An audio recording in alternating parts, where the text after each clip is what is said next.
So welcome back to the last video for this week of February Friday. And this week, for this case, we're going to Oklahoma, specifically Oklahoma City, Oklahoma. So yeah, this case doesn't really have a lot of coverage in it. Most of the sites that did even mention this case literally pretty much said the same thing over and over again. And I guess like the Associated Press, they mentioned the story like first, because a lot of these sites were literally like copying and pasting what the Associated Press said, but of course they did credit the Associated Press. While they did credit them, you know, you used what they said word for word. Like obviously we can't be doing that. So anyway, with that being said, stop my rambling. Sources down below.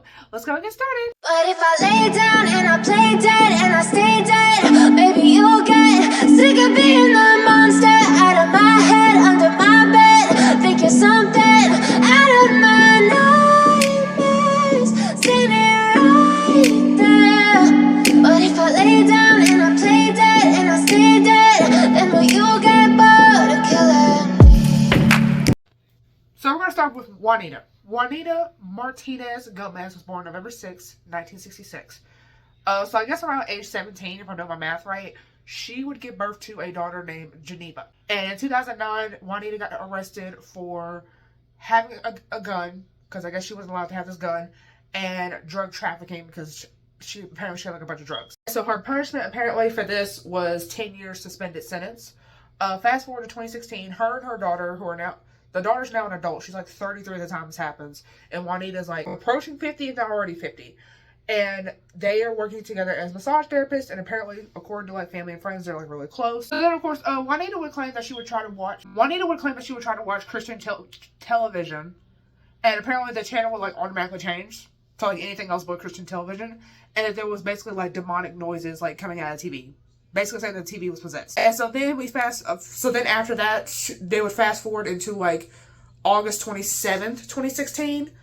So about like 7 years ago, basically. So on this fateful day, Juanita would claim that her daughter Geneva apparently was possessed by Satan. And of course, she decides to push a crucifix down her throat and apparently a medallion. And the crucifix was pushed down her throat till apparently it comes out her mouth. So I guess it went like kind of in reverse, I guess. What I'm trying to tell you here. And so basically, long story short, she winds up like basically killing Geneva. So Geneva, of course, is no longer with us. So then after she's dead, Juanita basically tries to clean the body in other areas of the house. But before she did this, she apparently put Geneva's body in the shape of a cross. And it's believed later on, she did this to like try to like fake insanity. And then Geneva's ex-boyfriend, and most sources saying boyfriend, but at the time of her death, it said they technically were breaking up because they broke up 2 days earlier, and he came over basically trying to get her back. Juanita opens the door. She yanks him in because obviously she knew this man because this man was dating her daughter. And then of course she asks, "Where is Geneva?" Because he came over for her. She says he's in another room. He goes to the room to look for this woman to try to get her back. He finds her dead. Apparently this is like the next day. Should have mentioned this. He came over that next day, like a day after she had died. So he came over. She was very unrecognizable, and also her hair had been pulled out. From according to his testimony, he pulled out. So of course he's trying to leave because he just seen like this dead. He just seen this woman's body. Like what the hell? He's trying to leave. He's uncomfortable. She offers him a ride home. He says no. She apparently gets pissed and puts him in a headlock. He is luckily able to escape, and he's the one who calls police. Police are obviously... So then once police are called, they show up to the house.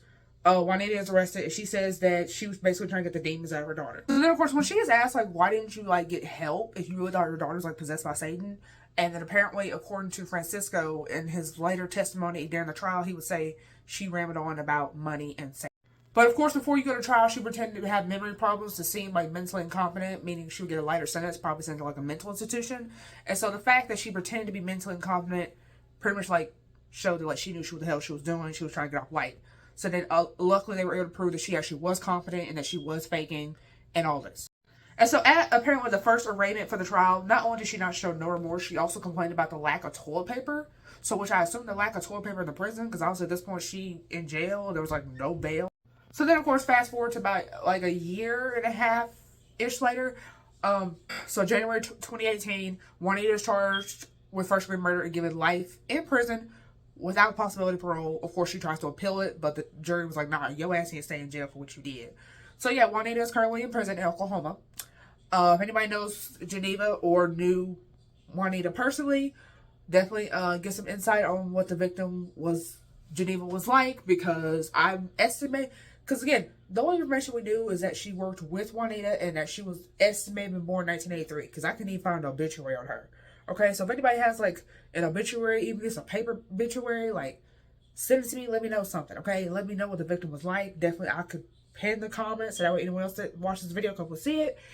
Because I always want the people to know what the victim was like before they had passed. And so yeah, with that being said, I'll see you for the next one. If you have any cases more like this, let me know. And I'll see you guys next time. Bye.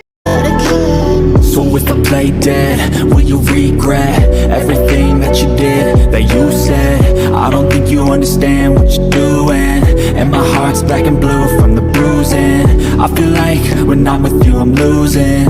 I feel like you think that this amusing, sitting there gaslighting and confusing. Was it me? Is it me? Am I deluded? I'm the one who's always sorry, the conclusion. Even though I offer all of the solutions, I wish you loved me like I love you, it's stupid. When I'm alone with you I never feel lucid. I wish I wasn't struck by Cupid. I wish when I first saw you I knew this. When I'm with you I feel so useless, I feel diluted, my heart's been wounded. Silhouettes of you are like a taunt, never really know just what you want. With you I don't ever feel calm. I could feel